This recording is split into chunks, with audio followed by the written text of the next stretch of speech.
예, 하나님께서 우리에게 주시는 말씀은 창세기 1장 6절에서 13절까지 말씀입니다.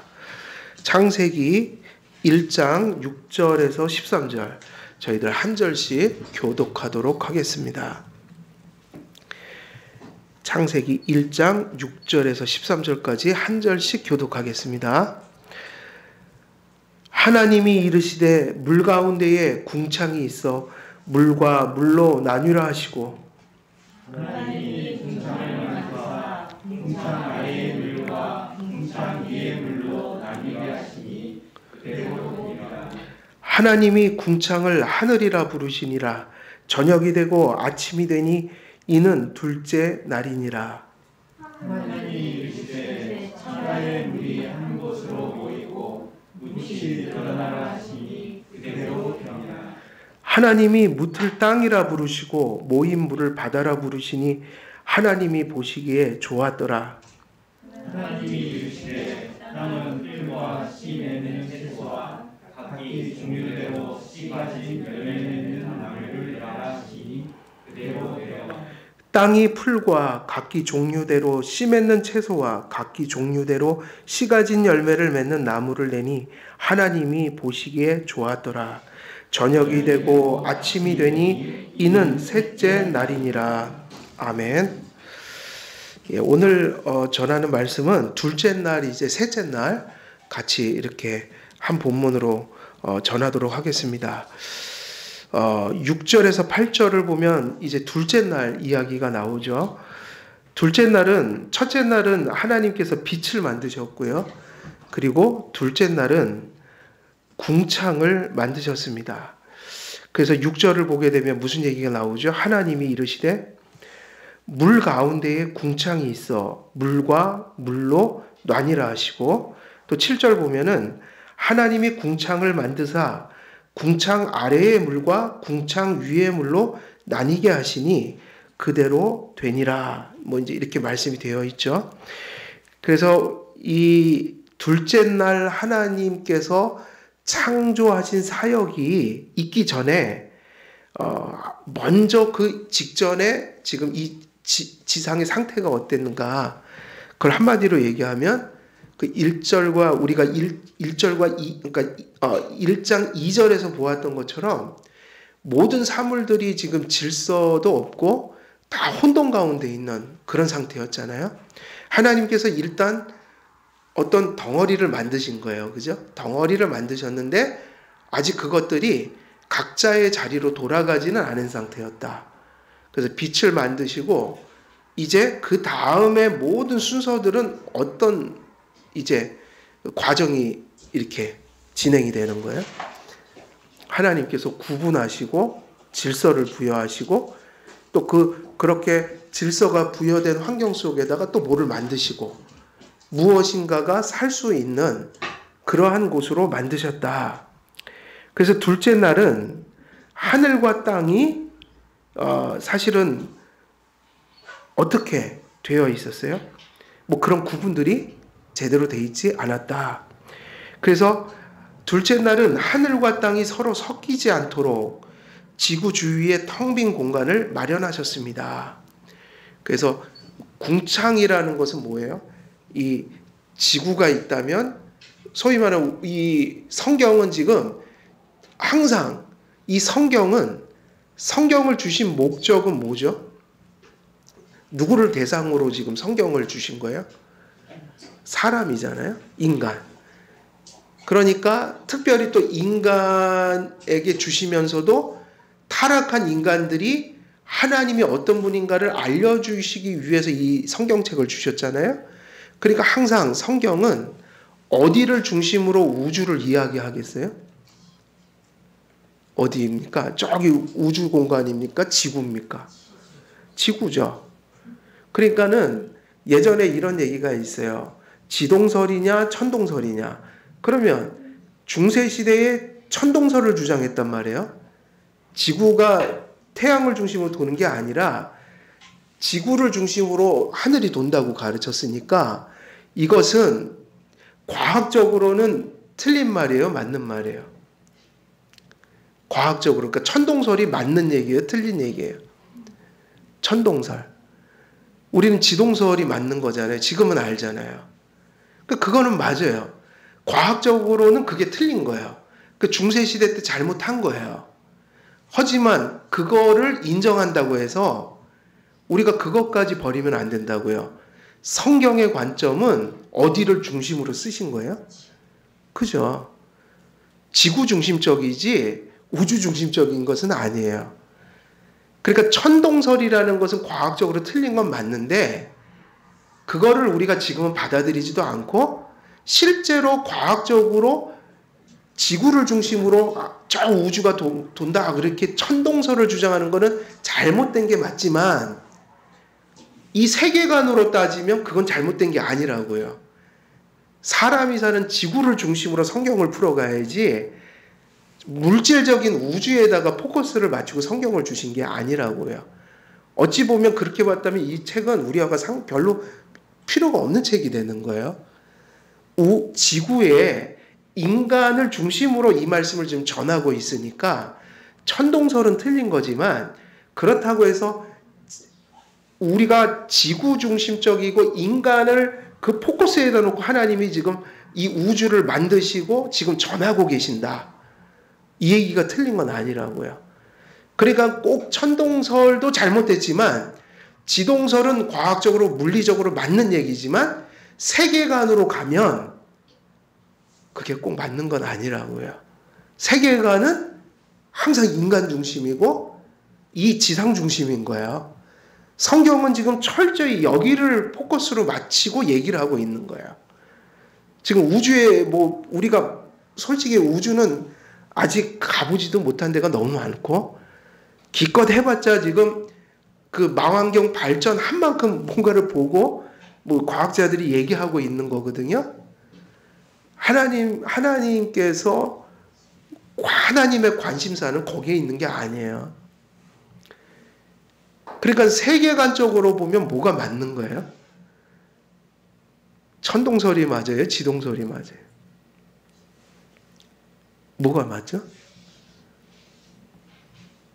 그죠? 과학적으로는 그게 아닌 게 맞는데 세계관으로 따지면 지구 중심적인 게 맞죠, 성경은.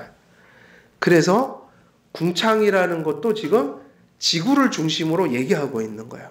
그래서 1차적으로는 물리적인 대기, 하늘. 그래서 적어도 이 지구에서 그 지구라는 것과 지구에 생존하는 생물들이 생존할 수 있도록 이렇게 환경이 만들어진 의미에서의 하늘. 그리고 이제 더 멀리 얘기하면 뭐를 얘기할 수 있어요? 대기권 밖에 있는 우주 전체를 의미할 수는 있다, 궁창이. 그러니까 궁창은 여기서 뭘 의미하는 겁니까? 땅 이외에, 땅 위에 있는 모든 공간들을 의미하는 거예요. 스페이스. 그러니까 우리가 보통 이 공간도 이게 지금 궁창이라고요. 땅 위에 있는 이 공간들. 그리고 조금 더 넓히면 대기권. 그리고 더 나가면 어디까지 얘기할 수 있어요? 더 나가면 우주 공간. 전체 우주. 그렇지만 성경은 지구를 중심으로 얘기하고 있는 게 맞아요. 그래서 공간의 창조는 지구를 중심으로 보는 관점에서 성경은 기록하고 있어요. 그러므로 궁창, 라키아라는 것은 하늘 혹은 천공을 가리키는 대기권이나 창공을 의미한다. 그럼 역시 이 대기권이라는 것 자체가 왜 하나님이 만드신 걸까요? 대기권을. 대기권은 인간이 살아가는 데 있어서 하늘은 의미가 없나요? 되게 중요한 장소잖아요. 하늘에서 비도 내리고 눈도 내리고 사람이 살 수 있는 기후도 거기서 다 지금 움직여가고 있잖아요. 그러니까 사실은 궁창도 엄밀한 의미에서 대기권으로 얘기하면 누가 살아가도록 만드신 환경이에요? 인간들이. 그리고 동물들이. 더 좀 확장한다면 공중을 누가 날아다니죠? 새들이 날아다니잖아요. 다 이게 하나님께서 지으신 생명이 살 수 있도록 만들어 놓은 환경이었어요. 그래서 생명체와 사람이 살아갈 터전이 마련되는 데 있어서 하늘과 무엇이 구분되는 일이 이제 되게 중요해졌어요. 하늘과 땅이. 그래서 동양 사상도 사실은 우리가 우주라고 할 땐 그냥 그렇게 표현하잖아요. 땅, 하늘, 천, 땅 뭐예요? 따지 그러는데 땅지자죠. 하늘천, 땅지자잖아요. 그걸 뭐라고 그러냐? 우주라고 부르는데 원래 우주라는 말이 한자로 무슨 뜻이에요? 지부, 집주잖아요. 되게 그게 의미 있는 얘기예요. 그냥 이 하늘과 땅을 중국 사람들도 그냥 이거를 그냥 의미 없는 공간으로 보지 않고 뭐로 봤어요? 엄밀히 얘기하면 집이다. 우주 자체가 집이다. 누구를 관점으로 얘기하는 거예요? 우리들이 사는, 인류가 사는 집이다. 그래서 풍요를 즐기는 사람들이 땅은 내 집이요, 뭐 하늘을 지붕 삼아 내가 살아간다, 뭐 그런 얘기도 하고 시도 짓고. 그래서 하늘과 땅을 구별하신 이유는 철저히 인생이 살아가는, 일종의 생명이 살아가는, 특별히 인간이 살 수 있는 환경을 조성하는 일들 중에 되게 중요한 일을 또 시작하신 거예요.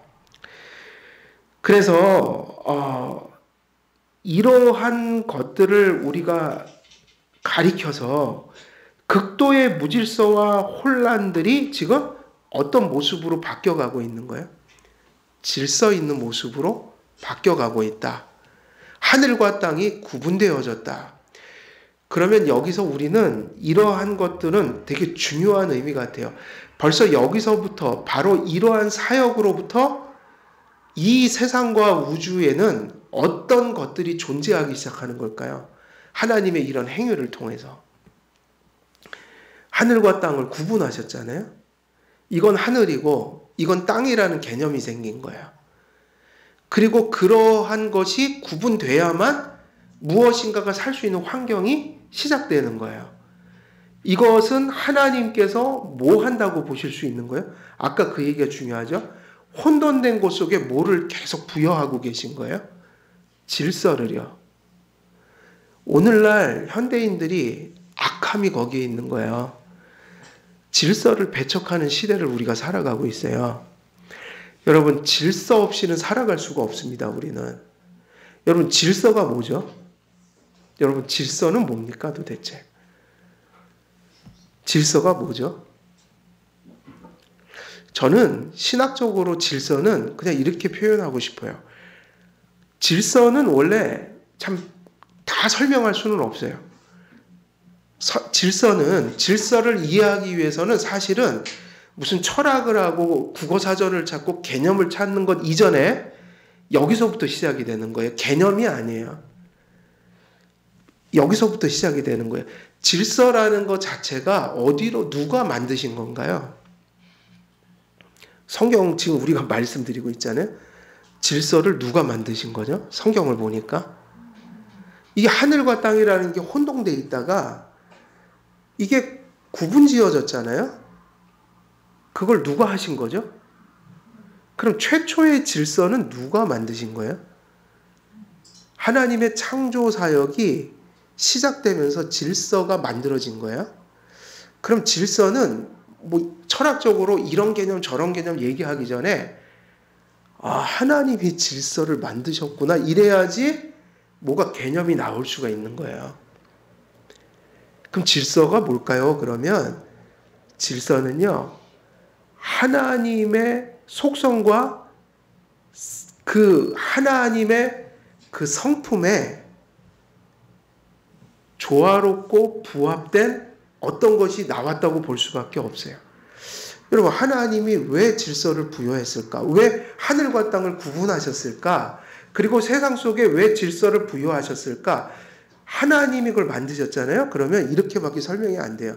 그게 하나님에게 가장 적합한 하나님 생각과 당신의 존재에 되게 조화롭고 부합하고 적합한 방식으로 창조하는 방식이었던 거예요.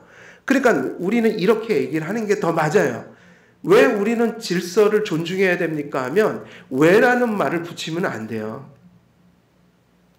하나님이 질서를 명령하셨기 때문에, 질서는 존재했기 때문에 개념부터 묻거나 왜라는 것부터 시작하면 절대로 질서를 존중할 수가 없어요. 오늘날 이런 일이 있어요. 부도덕한 것을 가지고 얘기를 할 때 적어도 과거의 사람들은 윤리에 어긋난 것을 개념적으로 이해해서 하고 안 하고 그러지 않았다고요. 그냥 그게 옳아서 했던 거예요.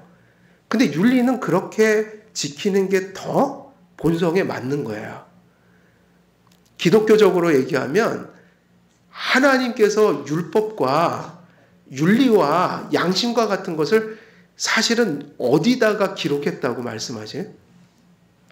가슴팍에 기록한 거지 사유에서 나온 게 아니에요. 새겨졌기 때문에 인간은 그걸 생각하고 살아가는 거지, 인간이 생각을 하고 개념을 규정해서 그게 나온 게 아니란 말이에요. 그래서 예전에는 죄를 지면 왜라고 묻지 않았어요. 많은 부분에 있어서. 심지어 누구조차도, 불신자들조차도 윤리라는 게 있었다고요. 그래서 사람이 윤리에 어긋난 행동을 하면 그냥 부끄러워했고, 그냥 수치스러워했고, 그것을 뉘우쳤죠. 왜라는 것까지 갈 필요가 없었어요. 근데 오늘날은 무지 잘못해도 왜 안 되는데 그 소리를 너무 많이 해요. 근데 그거를 왜라는 것을 답해 줄 수 있을까요? 없을까요? 무엇으로 그것이 안 된다는 걸 설명해 주죠? 그래서 철학적으로 가면 다 빠져나갈 수 있죠. 다 빠져나갑니다. 여러분들이 여러분의 자녀가 뭘 잘못해서 그건 잘못된 거야 이랬어요. 왜 그래 버리면 그걸 설명하실 수 있겠어요? 다? 왜 부모를 공경해야 되고, 왜 도적질을 하지 말아야 되고, 왜 살인하지 말아야 돼? 라고 물으면, 왜 간음하지 말아야 돼? 그러면 그거는 설명해서 사람을 설득할 수 없는 거예요. 뭐가 더 빨리 와야 되냐면 양심이 더 빨리 돌아야 된다고요. 머리가 아니라. 안 하는 이유가 철학적이고 사변적인 이유가 있어서 안 하면 이미 우리 몸은 죄를 이미 짓고 있는 거예요. 근데 오늘날은 그렇게 가고 있어요. 오늘날은 철저히 그 포스트 모더니즘이라는 게 뭐예요? 포스트 모더니즘이라는 것은 모든 어떤 윤리적, 신앙적, 문화적, 절대적 가치를 해체하는 거거든요. 그런 절대적인 게 없다는 거예요. 다 상대화시키는 게 포스트 모더니즘이에요. 그래서 퀴어 신학이라는 것이 포스트 모더니즘에서 나온 거예요. 그래서 퀴어 신학이 있기 전에 퀴어 이론이 있었다고요. 퀴어 이론은 푸코라는 사람이 포스트 모더니즘의 대가거든요. 그 사람이 퀴어 이론이라는 걸 만들었다고요. 그리고 퀴어 신학이 나왔다고요. 그러니까 교회에서 신학이 그걸 따라간 거예요. 그 철학을. 그래서 여러분, 질서라는 거는 우리가 이렇게 보는 게 가장 합당해요. 하나님에게 부합하고 적합하고 하나님께 가장 잘 어울리는 방식으로 세상을 만들어 주신 거예요. 그래서 인간을 뭐라고 부르죠? 하나님의 뭐다? 형상. 하나님 닮았다고 그러잖아요. 그 얘기예요. 여러분, 왜 질서를 부여하셨죠? 이 세상의 질서 속에 누구의 형상이 비춰지는 거예요? 예. 네. 자연의 질서가 있다. 자연 법칙, 물리적 법칙. 그래서 사람들은 그 법칙을 보고, 아, 세상은 우연히 만들어진 게 아닌 것 같아. 세상도 다 법칙으로 이렇게 지어진 질서가 있고 질서 정연해. 이건 인격에서 나온 거야. 이렇게 얘기를 자꾸 하게 되는 거예요. 근데 물리적인 질서만 있는 게 아니에요. 인간에게 오면 무슨 질서가 있죠? 신앙을 논하기 전에 세상에는 윤리적인 질서가 있었다고요. 윤리적 질서. 이것도 누가 주신 거예요?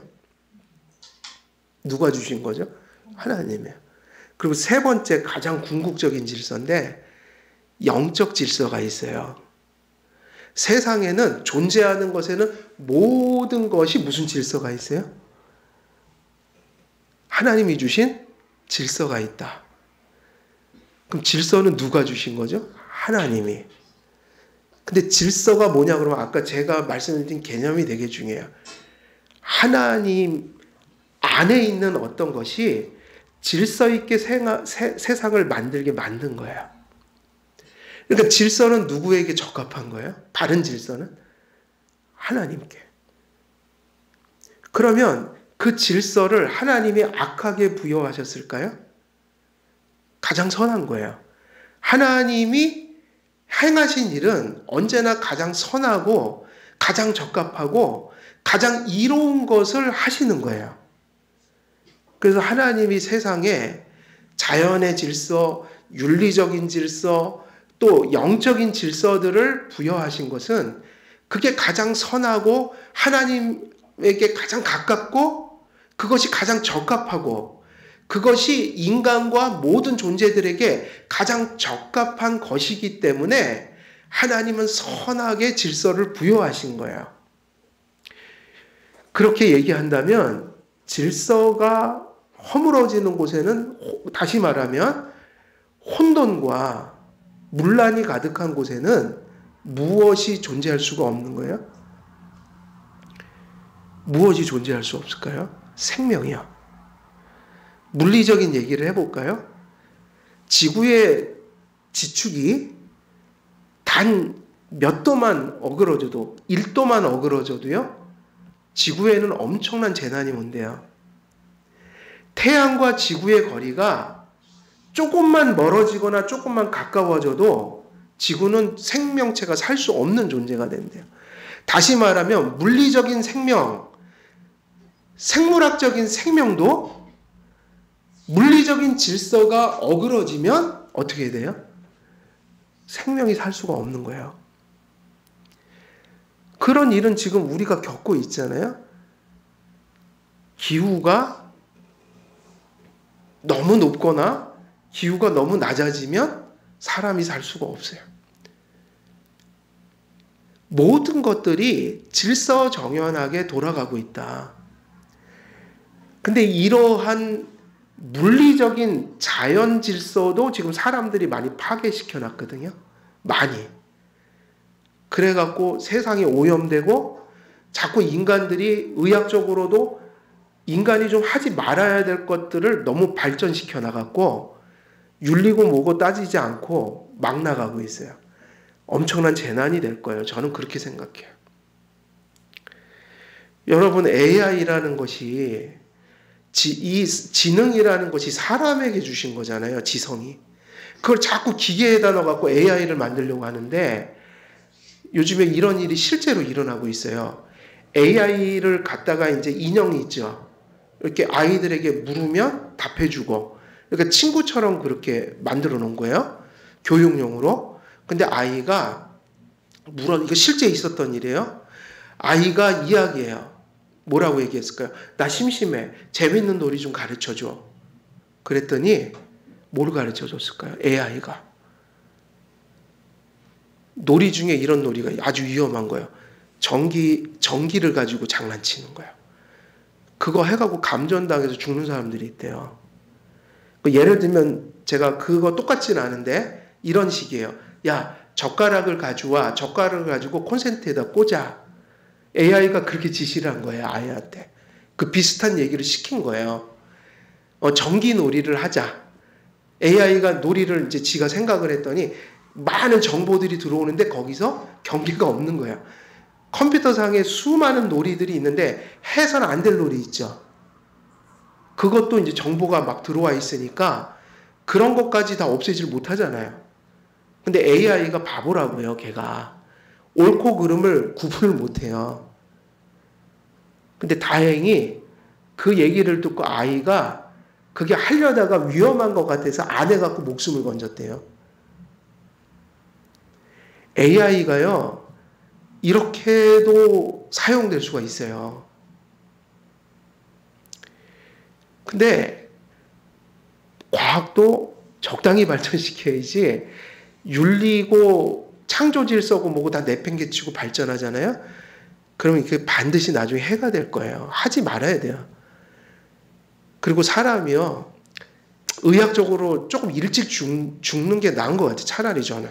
자꾸 유전자 조작해갖고 무슨 그 뭐죠? 그 유전자 조작해갖고 뭐 그런 거 하고 그 인간 복제 같은 거 해갖고 또 뭐 중증 환자들 고친다고 그러는데 난 그것도 그런 생각이 들어. 그렇게까지 만약에 어떤 선을 넘어서 이게 창조 질서에 너무 위배된다면 차라리 조금 앓다가 빨리 죽는 게 어떻게 인류에겐 더 나을 수도 있다는 생각이 있는 거예요.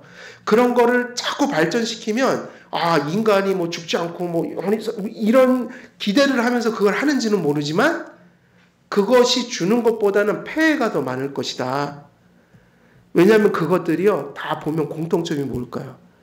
창조 질서를 넘어서서 과유불급하게 과학을 사용하는 거예요. 뭐 그런 거는 우리가 어찌할 수는 없는데 중요한 것은요, 자연적인 창조 질서를 어겨도 생물학적인 생명들이 살아갈 수가 없어요. 근데 오늘날 현대인들이 간과하고 있는 것 중에 하나가 생물학적인 그러한 환경의 오염과 무질서 속에서 일어나는 폐해를 심각하게 생각은 하는데 윤리적인 질서와 영적인 질서를 다 버리고 일어날 일에 대해서는 고민하지 않는다는 거예요. 거기까지는 고민한다는 거예요. 물리적인 질서. 그러나 윤리적이고 영적인 질서들이 파괴될 때 인간 존재에게 이렇게 다가오는 그 폐해를 두려워하지 않는다는 거예요. 그래서 철학들이, 세상의 문화들이 적극적으로 질서를 파괴해가고 있어요. 전통적인 윤리가치, 기독교적인 가치들을 오히려 해체하는 데 노력하고 있어요. 그런 거 없다. 상대화시키고 있어요. 그냥 네 본성대로 사는 거야. 우리 누구에게 피해만 주지 않는다면 우리의 본성대로 살자. 뭐 이게 옳다 저런 거 그르다 이런 거 자꾸 없애자는 거야. 근데 그렇게 하면 잘 될 것 같은데 성경은 우리에게 경고하고 있어요. 물리적인 질서가 파괴돼도 생명이 살 수 없는데 윤리적인 영적인 그러한 질서들이 무너져 내릴 때 인간 영혼에 가져올, 정신에 가져올 그 무서운 폐해는 이루 말할 수가 없다. 근데 우리가 지금 바로 그 현대에 살아가고 있는 거예요. 합리주의와 계몽주의가 만연한 이 시대 속에서, 포스트 모더니즘이 만연한 이 시대 속에서 그것이 관용과 어떠한 편의성이라는 것 속에서 모든 것이 이렇게 합리화돼서 사실은 벌써 이미 하나님이 주신 창조 질서, 윤리, 심지어는 성경이 말씀하신 복음과 율법에 속한 일들까지도 수많은 사람들에게 부정돼 가고 있다. 이것은 사실은 무서운 얘기여야 돼요. 이것은. 그래서 하나님께서 이렇게 창조해 가시는 이러한 사역들 속에서 우리는 뭐를 봐야 하는가? 인간을 향해서 지금 창조 사역을 해가고 있다. 그 인간을 복되게 하길 원하셨다. 지금 하나님은 인간에 대한 사랑으로 가득 차서 그 인간이 살 환경들을 선하고 복되게 만들어 가실 때 결국은 그 모든 과정들이 다 무슨 과정들이냐면 질서를 부여하고 계신 거예요. 근데 그 질서는 선한 것이었다는 거예요. 그리고 정말 잊지 말아야 될 것은 그 질서가 생명을 존재케 하는 거예요. 생명을 유지하게 만들고 그 생명들이 보존되게 만드는 것이었어요. 왜 그러냐면 생명의 근원이신 하나님의 그 하나님에게 속한 것들에 부합한 방식의 질서들이었던 것이기 때문이에요. 그러니까 질서의 하나님이라는 말은 오늘날 우리가 상당히 심각하게 많이 생각해야 되는 부분이란 말이에요. 왜냐하면 지금은 어떤 시대를 살고 있기 때문이에요? 질서가 자꾸 허물어져가는 시대를 살아가고 있고, 그런 질서를 허무는 것이 미덕처럼 여겨지고 있다고요. 그런 걸 깨는 것이 멋지고, 그런 걸 깨는 것이 무언가 인간다운 것인 것처럼. 질서를 얘기하는 것은 사실 오늘날 그런 한마디로 조롱당하고 있어요. 꼰대다. 질서를 얘기하면 젊은 사람들이 꼰대라고 얘기해요. 그래서 저는 그 생각을 합니다. 스스로 그 얘기하고 너무 몰리지 말자. 나는 스스로 꼰대라고 생각하는 게 위험하다고 생각해요. 자꾸 그렇게 위축돼서 바른 가치들을 자꾸만 스스로 포기하려고 하는, 스스로를 꼰대라 하니 그것이 무서워서. 근데 사실은 제가 돌아볼 때는 물론 잘못된 질서를 얘기한다면 꼰대지만 창조 질서에 부합한, 성경에 부합한 것을 우리가 이야기하는 것은 꼰대라는 말이 아니라 더 큰 얘기를 들어도 절대로 뒤로 물러서서는 안 돼요. 절대로 물러서서는 안 돼요. 7절, 하나님이 궁창을 만드사 궁창 아래의 물과 궁창 위의 물로 나뉘게 하시니 그대로 되니라. 하나님이 궁창을 이제 만드시고 나서는 이제 무슨 일을 하시죠?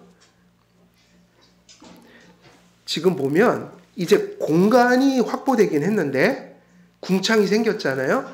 근데 아직 무엇이 혼동돼 있어요? 물이라는 게 지금 제자리에 가 있질 않아요. 그러니까 하나님께서 어떻게 하셨죠? 궁창 위쪽으로 물을 보내시고 궁창 아래로 물을 또 가게 하시고, 더 나아가면 궁창 아래에 있는 물들은 땅과 물이 또 구분되게 하셔서 물들은 바다로 만드시고 강으로 만드시고 냇가로 만드시고, 이제는 뭐가 이렇게 드러나는 거예요? 뭐가 드러나요? 묵이 드러났죠. 이게 바로 뭐죠? 신나는 일이죠. 생명이 살 수 있는 환경이 된 거예요. 근데 똑같아요. 궁창을 만들었던 거하고 똑같은 얘기가 또 반복되는 거예요. 우리는 이 짧은 본문 속에서 엄청난 그러한 진지한 교훈들을 얻어야 돼요.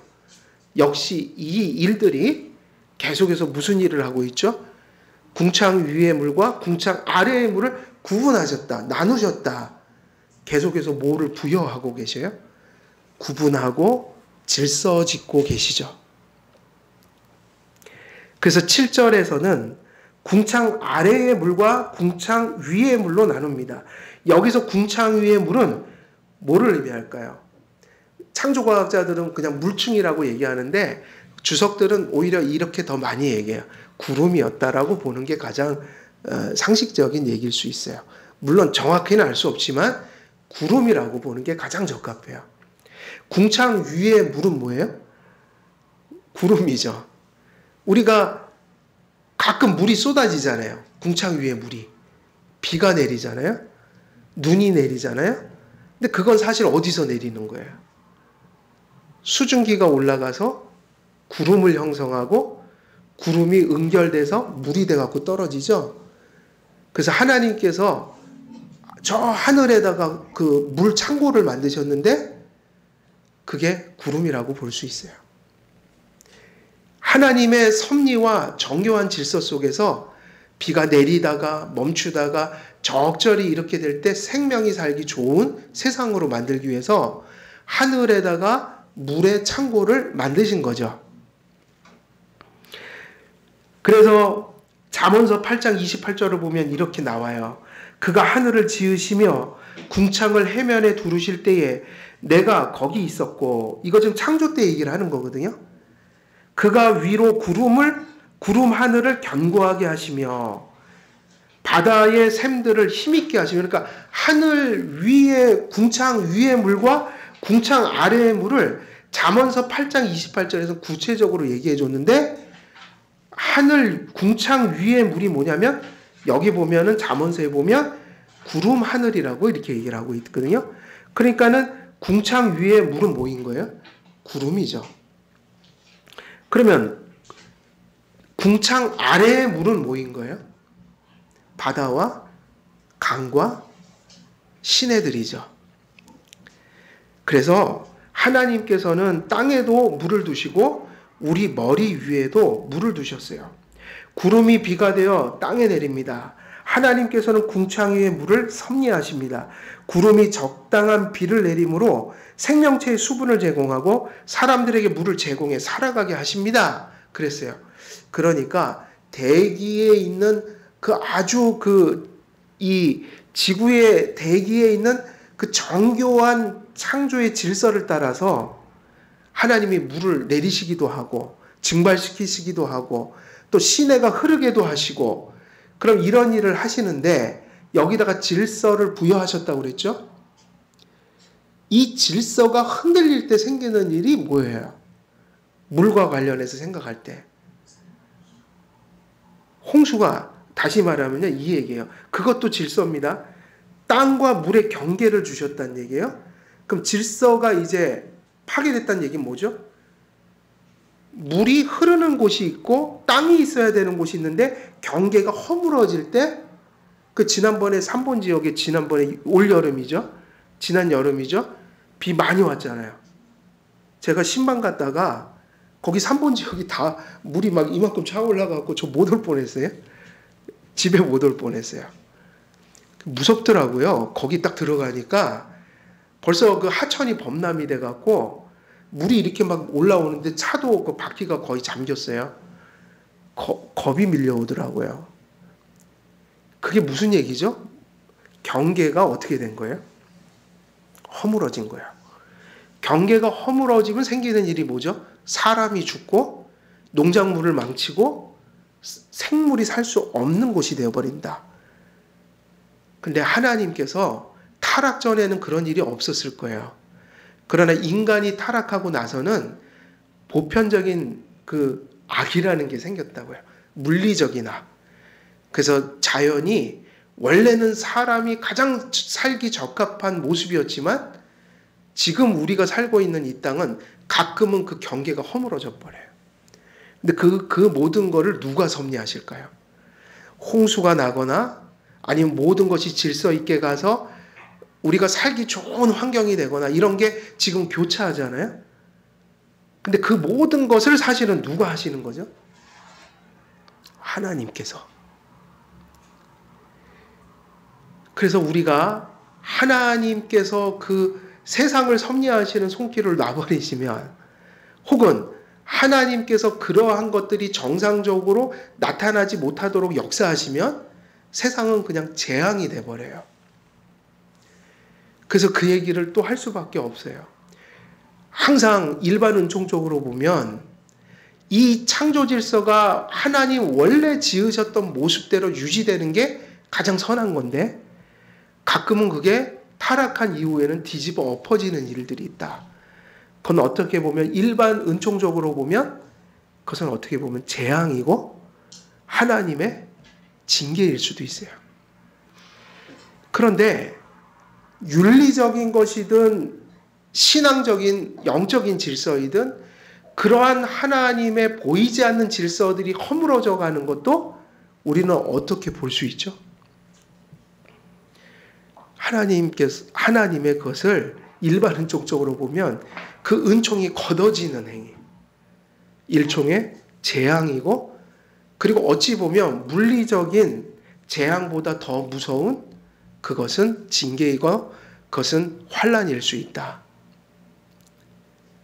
그래서 우리는 하나님께 사실은 교회는 기도해야 해요.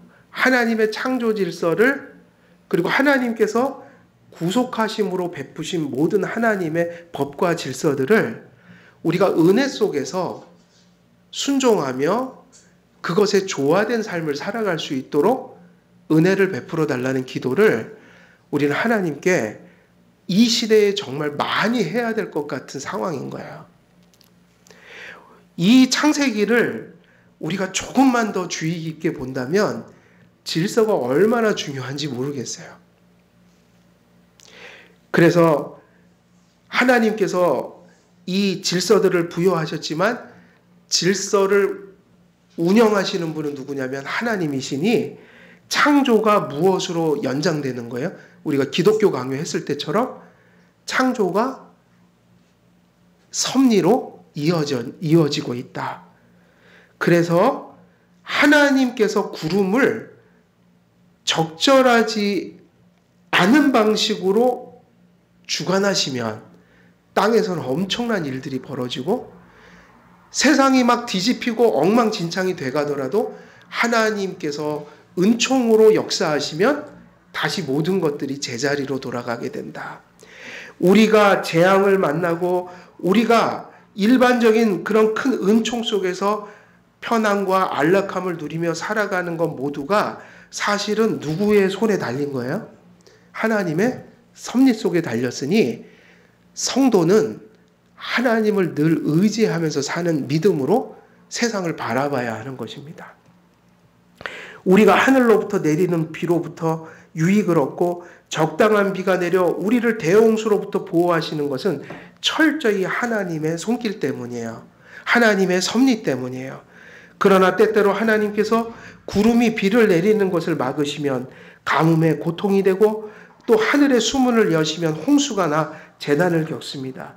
이 모든 것을 주관하시는 분은 하나님이십니다. 이러한 사실을 우리가 지금 이 세상을 바라보면서 신앙적인 관점으로 늘 이렇게 바라볼 수 있어야 되는 것이죠. 그래서 우리는 세상만 바라봐도 성경의 안경을 끼고 우리가 세상을 바라본다면 우리가 하나님을 정말로 의지하고 세상을 바라보는 순간부터 얼마나 하나님의 그 경외스러움을 우리가 많이 느끼면서 깨달으면서 살아가야 할까. 창조가 끝이 아니라 지금도 이 세상은 하나님께서 부여하신 그런 질서와 섭리 속에서 지금 이 세상은 그렇게 존재하고 보존될 수 있는 모습으로 진행되고 있다. 그래서 우리가 이 창조의 기원의 말씀들을 지금 우리가 살고 있는 바로 지금 여기서 이 세상을 그 안경으로 자꾸 조망하는 그러한 신앙의 어떤 관점들이 우리 안에 반드시 있어야 합니다. 오늘은 여기까지 말씀을 전할게요. 시간이 많이 지나서 여기까지 말씀을 전하고 정리를 하면 오늘은 이 말씀 속에서 무엇을 우리가 좀 교훈을 살펴봤습니까? 둘째 날, 셋째 날은 하나님의 그 창조 행위 속에 질서라는 것을 한번 보았어요. 창조 질서라는 것을 둘러보았고 또 그 창조 질서라는 걸 넘어 질서라는 것 자체가 하나님의 속성과 성품에 부합한 그것에 조화로운 하나님께서 그런 것에 조화롭게 부여하신 피조세계의 어떤 것이다라는 것. 그래서 질서를 떠나서는 생명이 존재할 수가 없다. 물리적인 생명, 생물학적인 생명, 영적 생명이라는 것이 하나님께서 부여하신 질서를 떠나 생각할 수 없는 것이다. 그리고 그러한 창조 속에 우리가 무엇을 보게 되냐면 그 질서가 자의적으로 오토매틱하게 가는 게 아니라 하나님의 섭리 속에서 계속 조절되고 사실은 운행된다. 그래서 이 말씀을 통해서 우리가 세상을 볼 때마다 우리는 하나님의 그 신성하심과 그 하나님의 그 속한 그 속성들을, 영광들을 우리가 이 말씀을 가지고 자꾸 세상을 바라봄으로 우리가 깨닫고 누리게 되는 것이다. 이 정도로 말씀을 정리하도록 하겠습니다. 오늘 여기까지 말씀 전하고 제가 기도하고 주님이 가르쳐 주신 기도로 마치고 교육받으실 분들은 지하로 내려가 주시고 여기 남겨주신 분들은 20분 동안 기도하시다가 불 켜면 이제 인사 나누시고 가시면 되겠어요. 기도하겠습니다. 살아계신 하나님 아버지, 오늘도 창세기 말씀을 통하여 하나님의 창조 사역을 통해 또 그 기록을 통해 우리가 또 어떤 교훈들을 얻을 수 있는지 함께 살펴보았습니다. 말씀의 안경을 끼고 그 말씀을 통해 주신 관점들을 통해서 우리가 숨쉬고 살아가는 세상을 바라보게 하시고 그 세상 속에서 하나님의 존재와 하나님의 무궁하신 사랑과 은혜, 그리고 하나님께서 베풀어 주신 질서의 소중함을 우리가 깨닫고 살아갈 수 있도록 성령의 충만함으로 함께하여 주옵소서. 오늘도 주신 말씀을 붙들고 기도하며 그 약속을 붙들고 겸손히 기도할 때에 하나님 응답하여 주시고 큰 위로로 함께하여 주옵소서. 감사드리오며 우리 주 예수 그리스도의 이름으로 기도드리옵나이다. 아멘. 하늘에 계신 하늘에 계신 우리 아버지여,